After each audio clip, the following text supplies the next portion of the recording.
তো hi guys, welcome back to my channel. তো চলো আজকে চলে এসেছি। দেখো মা মেয়ে দুজনে মিলে ব্লগটাকে একসাথে শুরু করেছি প্রথমেই। তা মেয়ে দেখেছো কেমন সেজে গুজে নিয়েছে, আর ওই কিন্তু আমাকে আজকে ভিডিও করে দিচ্ছে, তোমাদের দাদাভাই ছিল না। তা আমরা যাচ্ছি, আজকে হচ্ছে নীল ষষ্ঠী। নীল ষষ্ঠীতে আমরা যাচ্ছি পুজো দিতে। আমাদের বাড়ির কাছেই হচ্ছে বড়াইচণ্ডীর মন্দির। সেই মন্দিরে এখানে শিব ঠাকুর আছে, মন্দিরে গিয়ে মা কালীর ওখানেও পুজো দেবো। মা ষষ্ঠীর স্থান আছে, সব জায়গাতেই পুজো দিয়েছি।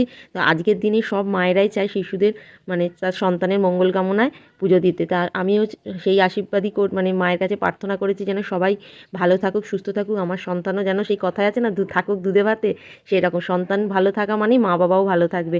তো চলো এই করে সমস্ত এই যে আমাদের বড়াইচণ্ডী মায়ের মন্দির, এখানে এসে তোমাদের সাথে একটুখানি মায়ের মাকেও মানে মূর্তিটাকেও শেয়ার করলাম যে দেখো তোমাদের বড়াইচণ্ডী মাকে কত সুন্দর লাগছে সেজে গুজে। আর এই সম্পূর্ণ ভিডিওটাই কিন্তু মেয়ে করে দিচ্ছে। তো আমি পুজো দিলাম, পুজো দিয়ে এবার মানে পুজো দিতে দিতে না অনেক বিকেলই হয়ে গেছিলো। তখন কটা হবে, প্রায় 4:45 বাজবে। এই সময়টাতে আমি পুজো দিতে গেছি। মেয়েও খেয়ে দিয়ে ঘুমোচ্ছিল, ঘুম থেকে উঠে আমি বেরিয়ে যাব সেই সময় ও বলছে আমিও যাবো। ওই কথাতেই আছে যে ও ঠিক মানে আমার সাথে যাবেই, এরকম ঘুম ঠিক ভেঙে গেছে। তারপরে ও চলে এলো এখানে, মানে আমার সাথে এসছে। ও বলছে আমিও একটু শিবের মাথায় জল ঢালবো। তা আমাকে জল ঢালতে ঢালতে ও গিয়ে আমাকে বলছে এইভাবে জল ঢালতে হয়, ওইভাবে জল ঢালতে হয়। ও আমাকে শেখাচ্ছে, ওই মা হয়ে গেছে। যাকগে এই দেখো, এটা হচ্ছে মা ষষ্ঠীর স্থান। এখানে পুজো দিলাম, দিয়ে আমরা দুজনে মিলে বাড়ি আসছি। আস্তে আস্তে হঠাৎ মনে পড়েছে ও জল ঢেলেছে আর ঘটিটা মন্দিরে রেখে দিয়ে চলে এসেছে। আবার আমি ওকে দাঁড় করিয়ে বললাম তুই দাঁড়া, দিয়ে আমি আবার চলে গেলাম ঘটি আনতে। তা প্রসাদ খাওয়া হয়ে গেল। তো আজকের ব্লগটা কেমন লাগলো অবশ্যই